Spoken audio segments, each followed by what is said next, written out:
Bismillahirrahmanirrahim. Assalamualaikum warahmatullahi wabarakatuh. Alhamdulillahi haqqa hamdih. Alhamdulillahilladzi bi ni'matihi tatimmus shalihat. Nahmaduhu wa nasta'inuhu wa nastaghfiruh wa na'udzu billahi min sururi anfusina wa min sayyiati a'malina. Man yahdihillahu fala mudhillalah wa man yudlilhu fala hadiyalah.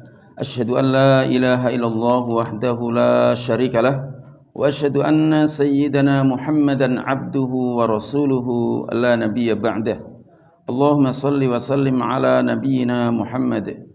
Faqala Allah ta'ala fi kitabihil karim, ya ayyuhalladzina amanu ittaqullaha haqqa tuqatih wa la tamutunna illa wa antum muslimun. يا أيها الذين آمنوا اتقوا الله وقولوا قولا سديدا يصلح لكم أعمالكم ويغفر لكم ذنوبكم ومن يطع الله ورسوله فقد فاز فوزا عظيما. وقال النبي صلى الله عليه وسلم طلب العلم فريضة على كل مسلم.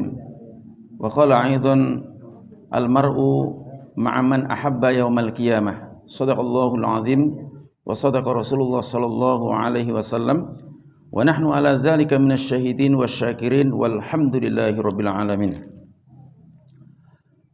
Segala puja puji syukur marilah senantiasa kita panjatkan kehadirat Allah Subhanahu wa taala. Di malam yang penuh berkah ini kita bersama-sama telah diberikan kesempatan untuk melaksanakan salat maghrib dengan berjamaah, dengan harapan tentunya semoga salat yang baru saja kita tunaikan diterima di sisi Allah Subhanahu wa taala. Salawat dan salam tentunya semoga senantiasa tercurahkan dan kita hadiahkan kepada Nabi Agung, Nabi besar, Nabi mulia, Nabi Muhammad sallallahu alaihi wasallam.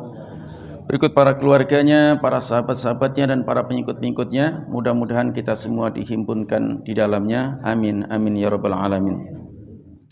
Hadratal mukarramin wal muhtaramin, para hujaj, para orang tua kami, para tokoh masyarakat, wabil khusus tentunya adalah DKM Masjid Al-Ikhlas, Bapak Haji Setiawan, mata'anallahu bituli umri.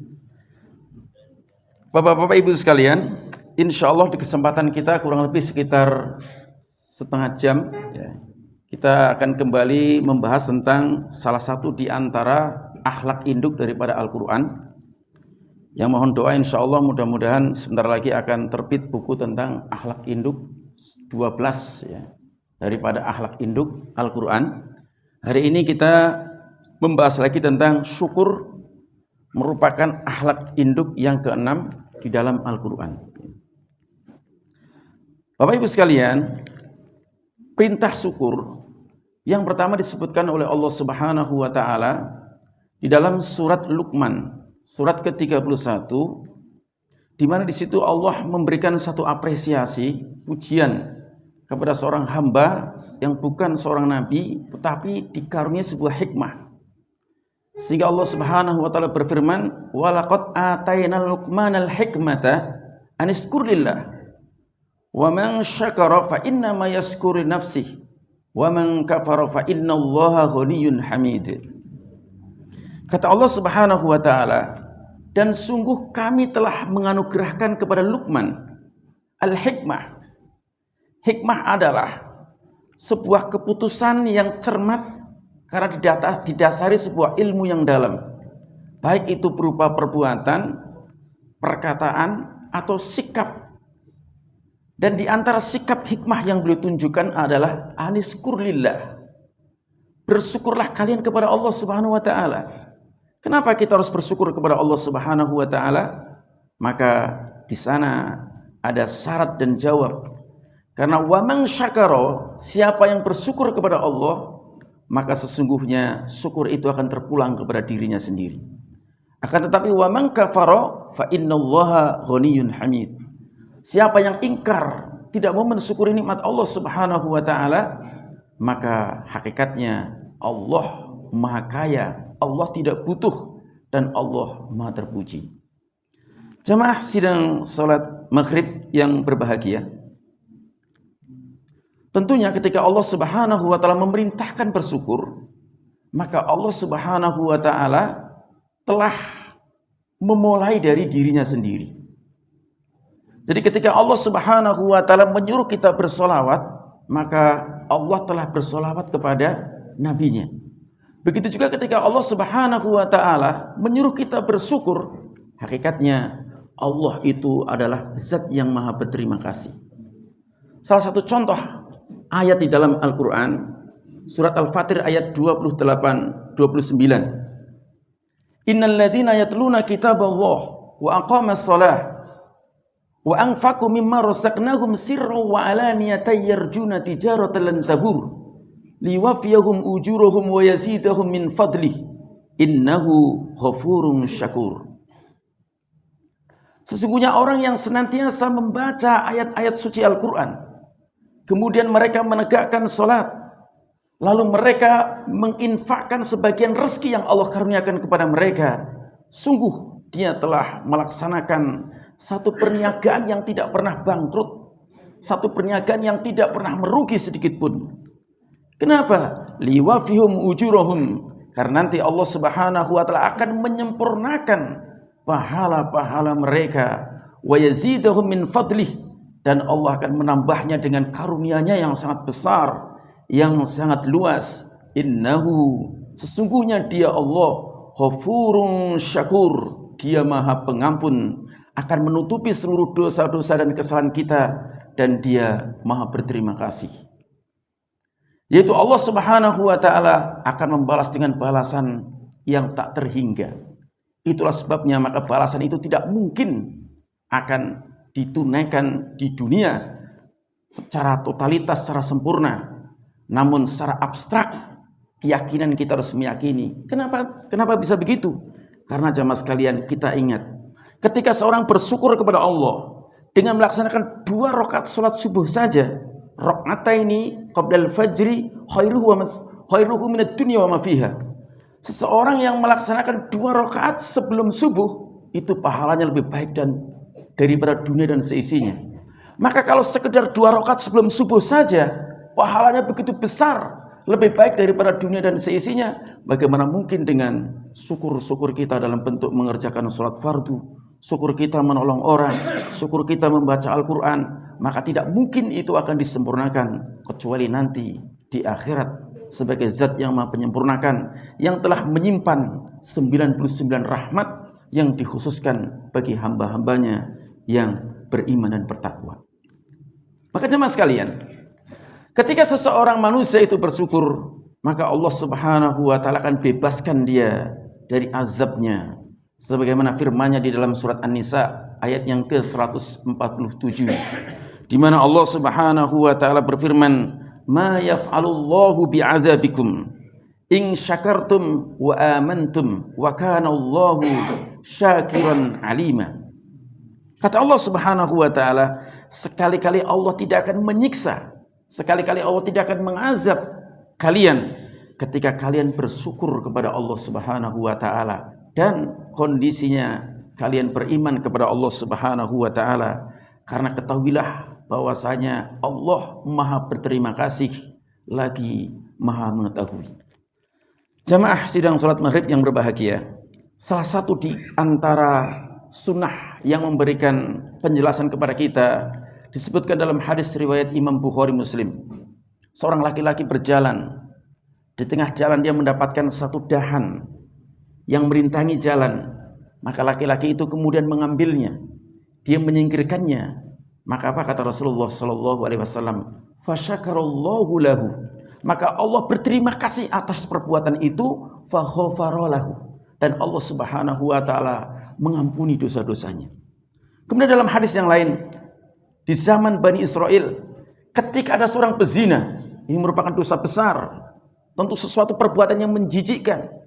Seorang wanita dengan dosa zinanya itu, di sebuah siang bolong, terik panas, didapati seekor anjing sedang berputar-putar mengelilingi sumur karena kehausan. Maka si wanita pezina itu kemudian mencopot sepatunya, diturunkan ke dalam sumur, diambil air, diminumkan. Maka lagi-lagi, fasyakarallahu laha. Maka Allah Subhanahu wa taala berterima kasih kepada wanita ini, fa ghafara laha. kemudian Allah Subhanahu wa taala mengampuni dosa-dosanya.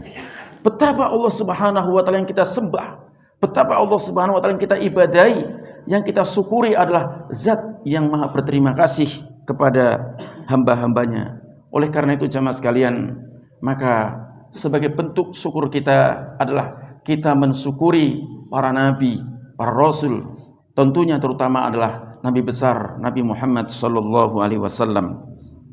Di mana Bapak Ibu sekalian, bahwasanya kita semua ini dulu adalah pernah terhabisi oleh sebuah banjir besar.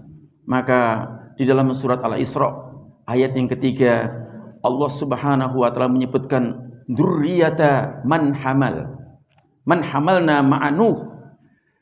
Kami selamatkan, kami angkut anak keturunan bersama Nabi Nuh.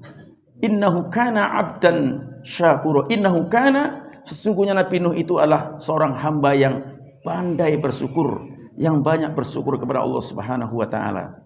Maka Bapak Ibu sekalian, banyak kisah-kisah Israiliyah, kisah-kisah yang oleh Nabi sallallahu alaihi wasallam diberikan satu warning. La tusaddiqu wa la tukadzibu. Kisah Bani Israel tidak dibenarkan dan juga tidak didustakan, tapi itu bisa menjadi satu rujukan. Dan kisah dari Bani Israel itu seringkali berangkat dari seorang tokoh Yahudi yang bernama adalah Ka'ab al-Ahbar, ya. Di mana disebutkan bahwa Rasulullah SAW juga menyebutkan bahwa Nuh itu nanti memiliki 3 putra yang mereka termasuk orang yang beriman kepada Nabi Nuh, yaitu Sam, bapaknya orang Arab, Persia, Romawi, ya. Syam, ya. Termasuk orang-orang Syam, ya. Sekarang termasuk didominasi atau diduduki, ditempati oleh orang Palestina, Yordania, Suriah, dan Lebanon, ya. Orang Romawi. Kemudian Ham, ya. Orang Ham ini adalah orang-orang yang berketurunan seperti Sudan, kemudian orang-orang Afrika. Kemudian Yafid, ini orang-orang Turki, ya. Sebagian juga mungkin orang-orang Indonesia. Orang Turki yang mirip-mirip itu kalau kita jalan di Indonesia seperti kayak orang Ternate, ya, orang Tidore, ya.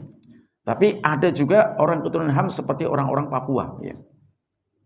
Jadi ini semua dari Yafid ini, ya, kata kisah Israiliyah. Dia ketika dipanggil oleh Nabi Nuh tidak cepat-cepat datang seperti Syam, ya. Maka akhirnya, dan ini yang tidak kita sepakati, Nabi Nuh mengutuk, tidak mungkin, ya. Tapi wallahu alam, ini cerita Israiliyah. Yang kemudian dari keturunannya itu nanti lahir seorang Ya'juj wa Ma'juj, yang hari ini keberadaannya dirahasiakan, yang mana Ya'juj wa Ma'juj ini termasuk orang yang dianugerahi usia panjang karena dia tidak akan mati sebelum dia melahirkan 1000 keturunan, ya. Sementara orang yang melahirkan 11-12 sudah seperti ini, ya. Ini 1000 keturunan, ya. Betapa luar biasa, ini banyak sekali. Nah Bapak Ibu sekalian, maka bersyukur yang berikutnya adalah kita diciptakan oleh Allah Subhanahu wa taala sebagai manusia. Laqad khalaqnal insana fi ahsani taqwim. Kita diciptakan sebaik-baik bentuk. Tetapi ketika kita tidak bersyukur kepada Allah, kita tidak jadikan nikmat-nikmat yang Allah anugerahkan kepada kita sebagai sarana untuk mensyukuri nikmat Allah Subhanahu wa taala, maka summa radadnahu asfala safilin. Maka kita akan dikembalikan ke tempat yang serendah-rendahnya. Bapak Ibu sekalian, ketika kita berbicara tentang syukur, maka setidak-tidaknya Al-Quran menyebutkan tidak kurang dari 75 kali penyebutan Al-Quran, baik dalam bentuk fi'il, baik dalam bentuk maf'ul, baik dalam bentuk isim, yang itu semua tersebar. Dan ini menunjukkan dan membuktikan bahwa syukur adalah sesuatu yang sangat penting bagi seorang muslim. Dan oleh karenanya, maka seorang muslim harus memahami betul tentang bahasa dan istilah daripada kata-kata syukur itu sendiri. Yang pertama, syukur adalah merupakan bahasa Arab yang berasal dari akar kata syakara yashkuru. Syakara yashkuru. Sering kita mengucapkan syukron untuk masdarnya, ya. Artinya berterima kasih. Sedang secara istilah adalah syukur adalah menggunakan seluruh nikmat Allah Subhanahu wa taala, baik yang ada pada diri kita ataupun atribut-atribut keduniaan yang Allah amanahkan kepada kita sesuai dengan kehendak dan keinginan Allah Subhanahu wa taala. Jadi ketika mata kita dipergunakan untuk membaca Al-Qur'an, untuk membaca hal-hal yang baik, untuk menunjukkan orang kepada kebaikan-kebaikan. Kemudian tangan kita dipergunakan untuk bekerja yang halal, kaki kita dipergunakan untuk melangkah ke masjid, untuk bersilaturahim, dan seluruh yang Allah titipkan kepada kita jadikan sarana untuk sesuai dengan yang dikehendaki oleh Allah Subhanahu wa taala, untuk bertakarub kepada Allah. Itulah hakikatnya kita bersyukur. Itulah sebabnya Imam Ibnu Hazm, ya, sebagaimana dinukil oleh Ibnu Rajab Al-Hambali dalam kitabnya yakni Al-Hikam, di mana beliau mengatakan bahwasanya kullu nikmatin, setiap nikmat, la tuqarribuhu minallahi azza wa jalla wa hiya baliyah. Segala nikmat yang tidak dijadikan sebagai sarana untuk mendekatkan diri kepada Allah, hakikatnya dia sebuah musibah. Jadi kalau bapak punya mobil cuma dipajang, ya, bapak punya rumah sekedar dipajang, ditampilkan, ya, tapi tidak dijadikan sebagai sarana untuk bertakarub kepada Allah. Rumah itu sepi dari bacaan Al-Quran. Rumah itu hanya diisi dengan sesuatu yang tidak mendekatkan diri kepada Allah. Maka hakikatnya itu adalah baliyah. Kenapa? Karena tentu ini semua akan dihisab oleh Allah Subhanahu wa taala. Satu kisah barangkali yang perlu kita angkat, ya, dan sering saya sampaikan ini sebagai bentuk penyegaran kembali. Bagaimana ketika Rasulullah SAW di suatu hari beliau terdorong keluar dari rumahnya. Ternyata qadar Allah, di situ beliau mendapati dua sahabatnya, dua soulmate-nya, yaitu Abu Bakar dan Umar, berada di depan rumahnya. Kemudian Nabi SAW bersabda, apa yang mendorong kalian keluar dalam waktu-waktu seperti ini? Maka kedua sahabat ini mengatakan, ya Rasulullah, rasa lapar kami yang mendorong kami keluar dari rumah ini. Lalu kemudian Rasulullah SAW bersabda, walladzi nafsi biyadi, demi Muhammad yang jiwanya berada dalam genggaman tangannya, sungguh aku keluar dengan maksud yang sama. Artinya Nabi yang mulia, yang begitu sangat mulia, beliau keluar dari rumahnya juga terdorong oleh rasa lapar. Kemudian Nabi SAW bersabda, kuma, berdiri kalian berdua, ittabi'ni, ikuti aku. Maka Nabi berjalan, ya, dan berjalanlah Nabi menuju rumah seorang Abul Haisam. Abul Haisam Malik Al-Ansari adalah seorang sahabat Nabi SAW. Dan kita kenal orang Arab, ini Bapak Ibu sekalian, ya, mereka punya kelebihan adalah dalam rangka menjamu tamu. Ya. Begitu dia mendatangi rumahnya, qadar Allah, Abul Haisam sedang tidak ada di tempat, tapi yang ada istrinya. Kemudian Rasulullah SAW bersabda, di mana Abul Haisam? Ya Rasulullah, ahlan wa marhaban, selamat datang, kami sangat senang. Abul Haisam sedang keluar untuk menyuling air sebagai minuman untuk kami. Baiklah, tidak berapa lama kemudian datanglah Abul Haisam. Dan Abul Haisam sangat cerah, bergembira atas kedatangan Rasulullah SAW. Dia mengatakan, demi Allah, saya mendapatkan tamu yang sangat mulia. Maka apa yang dilakukan? Dia kemudian keluar dengan membawa pisau, lalu datang kembali dengan standan kurma, dengan kurma rutopnya yang matang, yang mengkel, yang kemudian tidak berapa lama dia pergi membawa pisau. Kemudian Nabi bersabda, jangan kau sembelih domba yang sedang menyusui. Ini Masya Allah ya. Jadi Nabi itu sudah percaya kalau dia mau menyembelih domba. Maka Abu Haisam pun akhirnya menyembelih domba, kemudian dimasak, dihidangkan.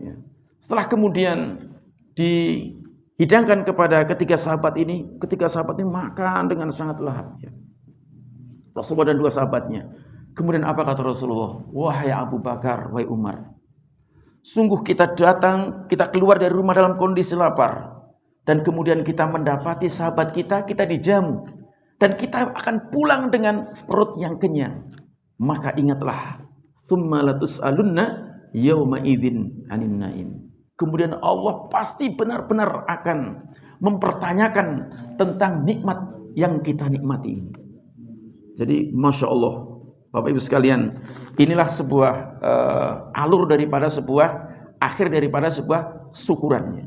Oleh karena itu, maka seorang muslim tidak ada kamusnya untuk tidak bersyukur. Kemudian yang berikutnya jemaah sekalian, ketika kita berbicara tentang syukur, maka syukur itu ada salasata anwa, ada 3 macam. Jadi orang bersyukur itu ada 3 macam, seperti yang dikatakan oleh Abul Abbas Ibnu Taimiyah dalam Majmu' Fatawa. Beliau mengatakan, anna syukra yakunu bil qalbi wa bil lisan wa bil jawarih. Sesungguhnya dikatakan syukur itu kalau dia menyangkut 3 hal. Yang pertama adalah diucapkan dengan lisan, kemudian dia dikerjakan, diyakini dalam hati, dan kemudian dibuktikan dalam anggota badan kita. Maka yang pertama, macam syukur itu adalah syukur bilisan. Syukur bilisan yang pertama adalah dengan mengucapkan kalimat hamdalah.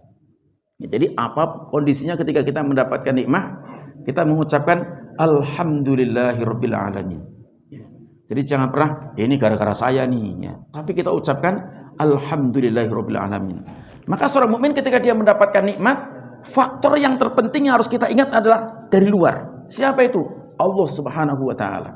Karena kita tidak akan mungkin mendapatkan nikmat kecuali nikmat itu atas izin daripada Allah Subhanahu wa taala. Maka kita selalu mengucapkan alhamdulillahirabbil alamin. Dan ketika kita mengucapkan kalimat alhamdulillahirabbil alamin, hakikatnya kita sedang mendorong diri kita sedang memicu diri kita untuk mendapatkan nikmat yang lebih besar lagi. Karena Allah Subhanahu wa taala menegaskan, la in syakartum la azidannakum.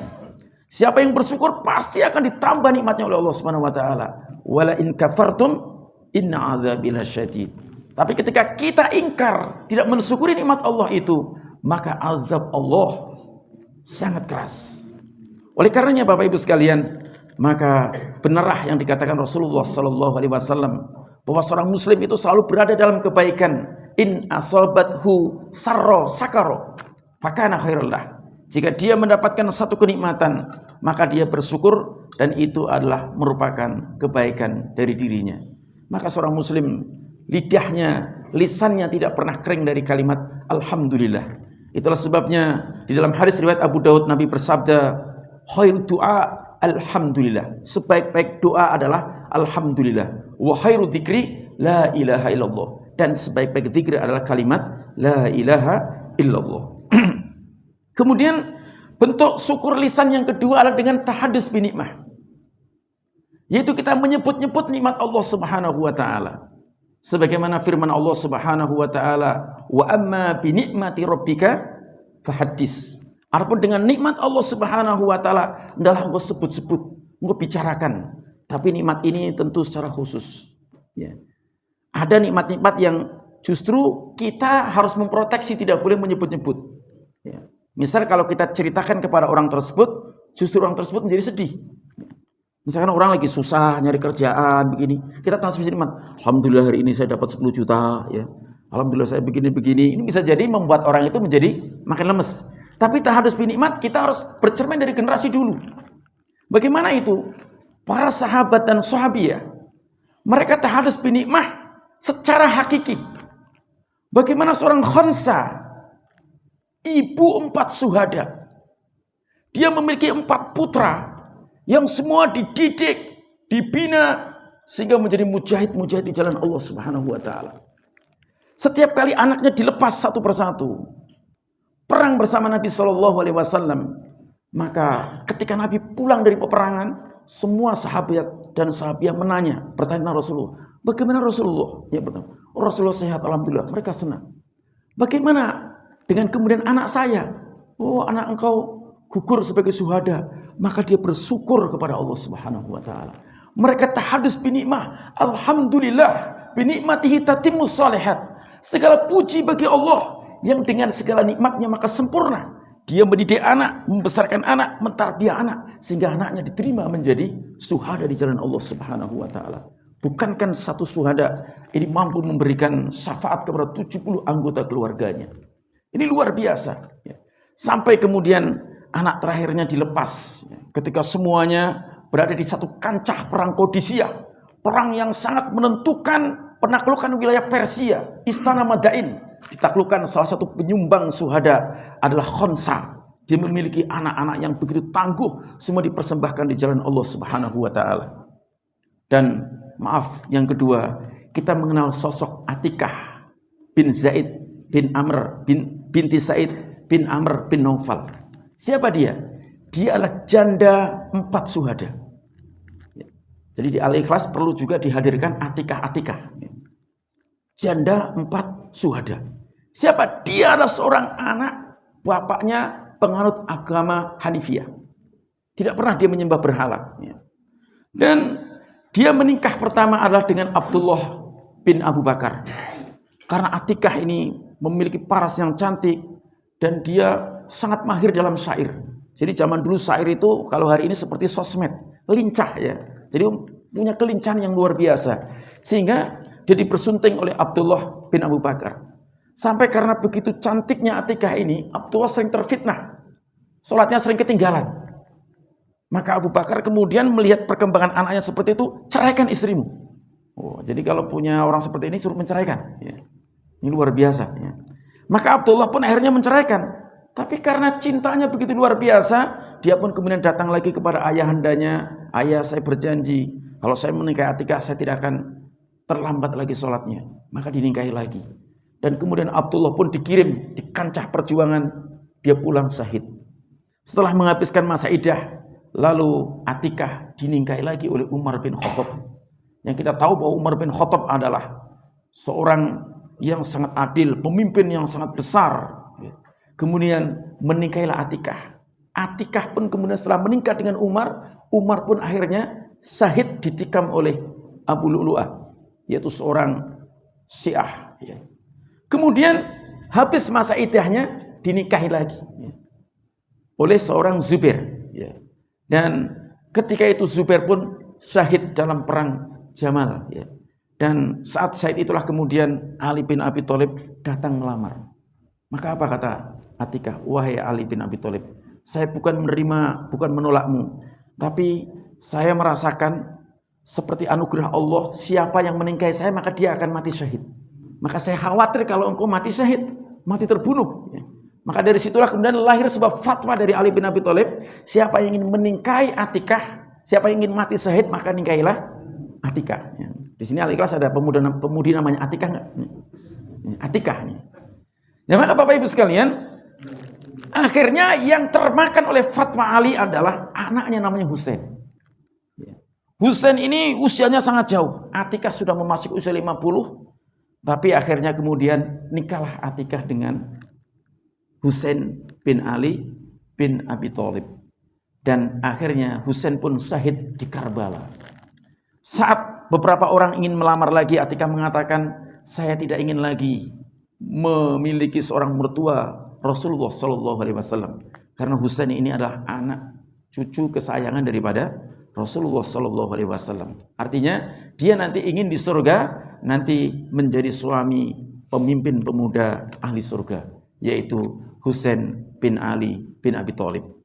Nah Bapak Ibu sekalian, kondisi seperti ini terjadi di Gaza. Kondisi seperti ini terjadi di Palestina. Palestina, betapa Allah menganugerahkan hati-hati mereka yang bersyukur. Ketika mereka mendapati anak, keluarga, istri, suami mereka gugur, mereka mati dibombardir, kita melihatnya sangat mengerikan. Kalau Ashraf Al-Qudro sekarang menyebutkan sudah tembus angka 16.000 lebih, 16.000. Tapi orang-orang Palestina itu begitu kuat hatinya, mereka tidak ingin meninggalkan. Bahkan seorang nenek-nenek, seandainya tidak tinggal mereka kecuali saya dan para pejuang, saya akan tetap mendoakan mereka. Ini kuatnya hati orang-orang Palestina. Inilah sebabnya dalam satu hadis Nabi menyebutkan, idza fasada ahlus Sam fala khaira fikum. Jika rusak penduduk Sam, maka tidak ada lagi kebaikan pada kalian. Maka orang-orang Syam itu cukuplah diwakili oleh orang-orang Palestina, di mana Rasulullah SAW menyebutkan, la yadurruhum man khadalahum. Mereka tidak akan pernah mendapatkan bahaya apa-apa yang digembosi oleh orang-orang. Kenapa? Mereka akan tetap eksis. Kemudian ketika ditanya oleh para sahabat, aina minhum ya Rasulullah? Di mana mereka? Aina hum? Maka Nabi menjawab, bi Baitul Maqdis. Mereka ada di Baitul Maqdis dan ada di sekitar Baitul Maqdis. Ini luar biasa jemaah sekalian. Tahadus binikmahnya mereka luar biasa. Sehingga syukur dengan lisan ini adalah merupakan bentuk verbal yang bisa kita saksikan bahwa dia termasuk orang yang bersyukur di hadapan Allah Subhanahu wa taala. Kemudian bentuk syukur yang kedua adalah menjadikan seluruh anggota tubuh kita, menjadikan seluruh atribut-atribut dunia yang Allah amanahkan kepada kita, ya, baik itu kendaraan, rumah, apapun yang Allah sematkan kepada kita, ingat itu hanyalah titipan yang bersifat sementara. Dia pasti akan meninggalkan kita atau kita akan tinggalkan dia. Maka oleh karena itu, jadikan sarana-sarana atribut ini semua dijadikan untuk bertakarub kepada Allah Subhanahu wa taala. Jadikan mata kita untuk membaca Al-Quran sebanyak-banyaknya. Jangan sampai mata kita rabun, kita belum mencapai prestasi-prestasi yang spektakuler. Jadikan tangan-tangan kita untuk berbuat baik, kaki-kaki kita dan semua pendengaran, ucapan kita semua ditujukan kepada Allah Subhanahu wa taala. Jangan sampai nanti Allah keburu mengambil nyawa kita. Ini adalah merupakan hakikat daripada nikmat yang Allah berikan kepada kita. Karena apa? Kesehatan yang Allah berikan kepada kita, ini hakikatnya adalah sebuah kerajaan. Seperti perkataan Al-Munabih dalam kitab Jami'ul Hikam, ya. Jami'ul Ulum wal Hikam, ya. Tulis oleh Ibnu Rajab Al-Hambali. Beliau mengatakan al-afiyah, kesehatan itu adalah malikil khafi, kerajaan Allah yang tersembunyi. Berapa banyak Bapak Ibu sekalian orang yang mungkin lebih muda dari kita, lebih hebat dari kita, tapi tiba-tiba mereka kesehatannya hilang. Tidak ada lagi punya kesehatan. Maka selama kesehatan ini diberikan oleh Allah Subhanahu wa taala, jadikan ini sebagai upaya untuk mendekatkan diri kepada Allah Subhanahu wa taala. Dan kemudian bentuk syukur yang ketiga adalah dengan hati kita, Bapak Ibu sekalian. Jadi hati kita yaitu dengan sebuah keyakinan. Jadi kita meyakini, kita mengakui bahwasanya semua yang melekat pada kita, yang diberikan kita, hakikatnya datang dari Allah, walaupun syariatnya datang dari manusia, dari atasan kita mungkin, dari perusahaan kita mungkin, dari gaji kerja kita, tapi hakikatnya itu adalah datang dari Allah Subhanahu wa taala. Maka seorang mukmin hatinya akan senantiasa terpaut dengan Allah Subhanahu wa taala. Dia selalu mengingat, menyebut-nyebut kebesaran Allah Subhanahu wa taala, karena inilah sebetulnya sumber kesyukuran yang terbenar dan yang terdalam ada dalam hati kita. Maka berapa banyak kisah-kisah yang mencerminkan betapa orang yang dalam kondisi apapun mereka tetap bersyukur. Contohlah, nanti kita bisa buka sendiri, Abu Kilabah, seorang perawi hadis. Ketika mereka ingin diangkat menjadi seorang mufti, dia melarikan diri dengan anaknya, tinggal di sebuah tenda, kakinya lumpuh, tidak bisa ngapa-ngapain, tapi dia selalu memuji Allah Subhanahu wa taala. Kenapa? Karena hakikat kenikmatan yang terbesar adalah nikmatud diniyah, bukan nikmatun dunawiyah. Dunawiyah juga merupakan nikmat, tapi nikmat terbesar adalah nikmat diniyah. Nikmat bagaimana kita mendapatkan hidayah. Kenapa? Karena nikmat hidayah inilah yang sering kita ulang. Minimal dalam sehari semalam kita mengulang 17 kali. Yaitu ihdinas siratal mustaqim, siratal ladzina an'amta alaihim. Yaitu role model yang ditampilkan oleh 4 manusia. Wa may yuti'illah wa rasulahu. Surat An-Nisa ayat 69. Siapa yang taat kepada Allah Subhanahu wa taala, fa ulaika maka mereka akan bersama dengan orang-orang yang diberikan nikmat minan nabiyyin. Model pertama, wasiddiqin, wasuhada, wasolihin. Ini adalah merupakan bentuk role model yang terbaik. Maka kita bisa mendapati bagaimana kisah-kisah para generasi awal ini menjadi tren buat kita, agar kita selalu menjadi orang yang bersyukur kepada Allah Subhanahu wa taala. Dan ini berangkat dari hati. Hati yang betul-betul qalban syakiro, hati yang selalu bersyukur kepada Allah Subhanahu wa taala. Bukan qalban kafuro, hati yang senantiasa ingkar dengan nikmat-nikmat Allah Subhanahu wa taala. Oleh karena itu maka Bapak Ibu sekalian, di antara model yang terburuk itu adalah orang-orang Yahudi. Orang-orang yang maghdub, orang-orang yang dimurkai. Ini bangsa yang memang sudah dimurkai oleh Allah Subhanahu wa taala. Maka betapa banyak di dalam Al-Qur'an, kalau kita lihat sejarah, faktor sejarah. Siapa musuh Nabi besar pada saat itu? Nabi Muhammad. Musuhnya itu sebenarnya yang tertinggi Quraisy. Baru Yahudi, baru agama paganisme. Baru nanti di luar. Tapi menariknya, ketika orang-orang Quraisy itu menjadi musuh, Allah cukup menurunkan dalam Al-Quran surat Al-Quraisy berapa ayat? 4 ayat saja. Tapi ketika Allah pada saat itu orang-orang Yahudi yang nomor 2, tapi Allah menurunkan surat Al-Hasr, surat pengusiran, surat 59, 24 ayat. Di situ Allah membuka kedok orang-orang Yahudi. Sampai orang-orang Yahudi setiap juz itu dikisahkan. Dan Allah menyebutkan kepada mereka, mengingatkan kepada mereka lewat nabinya, atau langsung disebut agar mereka ingat nikmat Allah. Tapi mereka tidak bersyukur. Nanti salah satu kisah yang bisa kita dapatkan dalam surat Al-Baqarah. Ya. Misalkan Allah menyebut mereka untuk ingat Allah dalam surat Al-Baqarah ayat 40. Kemudian dalam ayat 47. Kemudian juga dalam surat Ibrahim ayat 6. Kemudian juga dalam surat Al-Ma'idah ayat 20. Ya Bani Israil adhkuru ni'mati Allah alaikum. Ya Bani Israil adhkuru ni'mati Allah alaikum. An'amtu alaikum. Wa aufu bi ahdi ufi bi ahdikum. Wa iyaya farhabun. Wahai Bani Israel, ingatlah akan nikmat Allah subhanahu wa ta'ala kepada kalian. Penuhilah janji. Sebagaimana Allah penuhi janji atas kalian. Dan hanya kepadakulah kalian takut. Ayat yang ke-47-nya. Ya Bani Israil kuru nikmati Allahi allati an'amtu alaikum wa anni fadhaltukum 'alal alamin. Wahai Bani Israel, ingatlah akan nikmat Allah. Allah telah melebihkan kalian di atas seluruh alam. Apa? Bani Israel itu dari dulunya orang yang terjajah. Disebutkan dalam surat Al-Maidah ayat yang ke-20. Wa idh qala Musa liqaumihi ya qaumi dzkuru nikmatallahi 'alaikum idz ja'ala fikum anbiya'a wa ja'alakum muluka wa atakum ma lam yu'ti ahadan minal alamin. Wahai Bani Israel, ingatlah akan nikmat Allah Subhanahu wa taala. Ketika Allah Subhanahu wa taala menjadikan di antara kalian banyak para nabi-nabi. Kemudian Allah Subhanahu wa taala menjadikan kalian muluka, dari dulunya terjajah. Di masa Fir'aun, dia dijadikan budak, masyarakat tidak berkelas. Kemudian mereka melarikan diri bersama Nabi Musa. Di depannya ada lautan merah, di belakangnya Fir'aun. Lalu mereka mengatakan, inna lamutrakun, kami pasti akan tertangkap. Tapi Nabi Musa yang punya Allah mengatakan, kalla inna ma'iya rabbi sayahdin, sesungguhnya tidak mungkin, karena aku bersama Allah Subhanahu wa ta'ala. Pasti Allah akan memberikan petunjuk.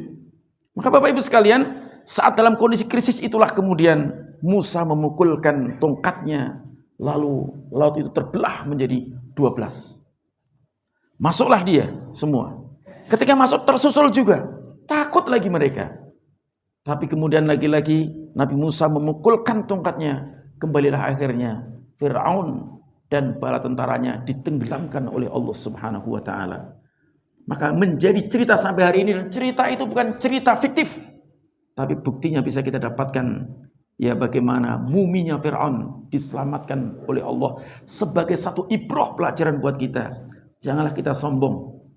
Akan tetapi Masya Allah, sekarang salah satu penyebab kehancuran yang pertama hancur orang-orang Israel itu adalah pemimpin Mesir yang dikatakan oleh para ulama lebih Fir'aun daripada Fir'aun dulu. Luar biasa ya. Jadi banyak bantuan-bantuan itu yang dihilangkan ya, oleh seorang pemimpin Mesir hari ini. Makanya kita tidak heran kalau Liga Arab itu berharap Hamas dihabiskan. Ya. Ini satu kenyataan ya. Maka alhamdulillah kita bumi Indonesia ini termasuk hatinya lembut-lembut ya, Masya Allah. Ya mudah-mudahan kita semua termasuk orang-orang yang akan dibangkitkan bersama para syuhada insya Allah nanti di hari kiamat. Nah Bapak Ibu sekalian, sampai mana tadi jadi lupa ya. Jadi akhirnya selamat dia. Begitu selamat inilah kemudian orang-orang Bani Israil ini ya, diberikan oleh Allah Subhanahu wa ta'ala di padang itu sebuah naungan. Yang setelah itu Nabi Musa memerintahkan mereka. Apa kata Nabi Musa? Ya qaumi udkhulu, wahai kaumku, masuklah ardul muqaddasah, ke satu bumi yang disucikan yaitu Palestina. Tapi mereka mengatakan qalu lan nadkhulal, sekali-kali kami tidak akan masuk. Karena apa? Inna fiha qauman jabbarin. Di dalamnya ada kaum yang besar-besar. Jadi orang Yahudi ini memang orang yang pengecut dari dulu. Makanya benar kata Abu Ubaidah, ya, juru bicara daripada Hamas mengatakan, orang Yahudi pengecut, kami sudah berlatih perang capek-capek, ternyata musuhnya orang yang tidak sebanding. Mereka hanya mengebomi bangunan-bangunan, anak-anak perempuan dan orang-orang yang tidak bersenjata. Kalau mereka ketemu dengan Hamas, mereka sudah lari ngajir. Ya. Itu luar biasa. Ya. Oleh karena itu, maka ketika mereka berada di tempat itu, Allah memberikan naungan. Dalam surat Al-Baqarah ayat 57, wa dhallalna apa? Wa dhallalna, Allah memberikan naungan kepada mereka awan. Setelah itu wa anzalna, Allah menurunkan kepada mereka minuman, sejenis minuman. Wasalwa, dan sejenis burung, ya, sejenis burung di atas burung puyuh, ya. Jadi kata para ulama, mereka diberikan makanan yang luar biasa. Mereka tinggal di padang, tapi mereka mendapatkan naungan sehingga mereka tidak merasakan kepanasan. Dan kemudian setiap kali mereka, setiap hari disediakan sampai terbit itu, kalau tangan mereka ditadahkan di sebuah pohon yang bergetah itu muncul. Itu akan datang secara otomatis 2,7 atau 1 sok. Jadi 1 sok itu untuk makan sehari. Ya. Mereka tidak boleh menyimpan, kalau menyimpan akan busuk. Kecuali hari Jumat, karena hari Sabtunya mereka libur. Jadi kalau hari Jumat dia disediakan bisa menampung 2 sok. Ketika mereka sudah diberikan nikmat yang seperti itu tanpa usaha, ya. Bahkan sebagian ulama tafsir menyebutkan sudah dikirim salwa itu sejenis daging yang sudah terpanggang, tidak perlu lagi masak. Ya. Tapi sebagian lagi menyebutkan dia di atas burung puyuh dan harus disembelih. Ya. Ini khilaf para ulama tafsir. Tapi setidak-tidaknya tanpa usaha mereka sudah dapat. Ya. Kalau kita kan setiap habis subuh berangkat kerja, ya kan? Untuk mendapatkan itu kita berangkat bekerja. Tapi orang-orang Bani Israel itu diberikan Allah keutamaan yang luar biasa. Tapi apa kata dia? Dia mengatakan dalam surat, kalau Musa, kalau saya kayak gini terus bisa mati saya. Minta air saya. Maka akhirnya wa idistasqa Musa liqaumi faqulna drib bi asaqal hajar. Musa pukul itu batu. Batu itu mengeluarkan 12 mata air lagi. Disediakan lagi buat kita. Sudah dikasih air, sudah mana wasalwa, apa? Bosan lagi dia. Di ayat 61 dia tidak mensyukuri lagi. Wa idh qultum ya Musa lan nasbiru ala ta'ami wahida. Wahai Musa, kami tidak bisa bersabar hanya makan dengan jenis ini saja. Masa besok ketemu mana, besok ketemu salwa, mana salwa, mana salwa. Bosan gitu. Kemudian tumbitul ardu, tumbuhkan yang dari bumi min bakliha, sayur mayurnya, wa kisaiha, mentimunnya, wa fumiha, bawang putihnya, wa adasiha, kacang adasnya, wa basoliha, bawang merahnya. Itu yang mereka mintakan oleh Allah Subhanahu wa taala. Maka dengan sebab itulah jemaah sekalian, karena mereka tidak bersyukur, mereka tidak mau memasuki bumi yang disucikan, maka Allah Subhanahu wa taala menghukum dia selama 40 tahun dia tidak bisa kemana-mana. Jadi yatihu fil ardi, mereka bingung tidak tahu jalan sampai dia mati di tempat itu. Dia mati di tempat itu karena akibat mereka tidak bersyukur atas nikmat yang diberikan oleh Allah Subhanahu wa taala. Dan pada akhirnya Bapak Ibu sekalian, karena waktunya sudah tinggal 2 menit lagi akan memasuki waktu Isya, maka kalau tadi syukur itu ada 3 macamnya, maka bentuk syukur itu ada 2. Jadi bentuk syukur itu ada 2. Bentuknya apa? Yang pertama adalah syukur ketika kita mendapatkan nikmat dari Allah Subhanahu wa taala. Ini bentuk yang teringat. Tapi bentuk yang kedua adalah mereka bersyukur atas segala musibah sekalipun yang datang dari Allah Subhanahu wa taala. Ini luar biasa. Kenapa? Para sahabat dan para nabi meyakini bahwa hakikatnya ketika seseorang diuji oleh Allah, itu Allah sedang mengingatkan kita. Ketika seseorang itu diberikan ujian, hakikatnya dia sedang dicintai oleh Allah Subhanahu wa taala. Maka dalam satu hadis Rasulullah sallallahu alaihi wasallam bersabda, "Idza aradallahu bi 'abdi khairan." Jika Allah menghendaki kebaikan kepada seorang hambanya, ajalalahu uqubata fid dunya, maka akan disegerakan azabnya, disegerakan siksanya, disegerakan ujian-ujiannya di dunia. Maka hari ini kita bisa mendapati kalau saudara-saudara kita di bumi Sam, mereka sedang diuji dengan ujian yang luar biasa. Hakikatnya mereka sedang dicintai oleh Allah Subhanahu wa Ta'ala. Kenapa? Karena mereka insya Allah terbebas dari fitnah malakul mungkar nangkir. Bapak Ibu, yang paling mengerikan ketika kita nanti masuk liang lahat, kemudian kita bertemu dengan dua malaikat aswadani asrokoni, hitam kebiru-biruan, suaranya seperti petir, tatapan matanya seperti kilat. Dia akan mengatakan, man robbuka? Wah, ngeri. Maka disitulah para orang-orang yang mati, yang tahta dilali suyuf, mereka di bawah ancaman pedang-pedang, bom-bom yang setiap saat mengancam mereka. Hakikatnya mereka akan terbebas dari azab kubur. Tapi mudah-mudahan kita yang berada di tempat ini, kita memiliki kesamaan cita-cita. Allah ghayatuna, Allah adalah tujuan kita. Wa Muhammad Rasulullah qudwatuna, Nabi Muhammad adalah teladan contoh kita. Al-Quran dusturuna, Al-Quran adalah pembimbing kami. Kemudian jihad sabiluna, jihad sabiluna. Siapa? Jihad kayaknya pada ngantuk nih. Jihad sabiluna, jihad adalah jalan hidup kami. Wasyahid asma amalina, dan syahid adalah merupakan cita-cita tertinggi kita insya Allah. Jadi walaupun kita mati di atas kasur pun, insya Allah mudah-mudahan tercatat sebagai syuhada di jalan Allah Subhanahu wa Ta'ala. Terima kasih atas segala perhatian. Mohon maaf atas segala kekurangan, yang benar datang dari Allah Subhanahu wa Ta'ala. Dan mari kita tutup dengan bersama-sama sebentar mendoakan saudara-saudara kita sebelum kita duduk dengan doa kifaratul majlis. A'udzubillahi minasyaitonir rajim. Bismillahirrahmanirrahim.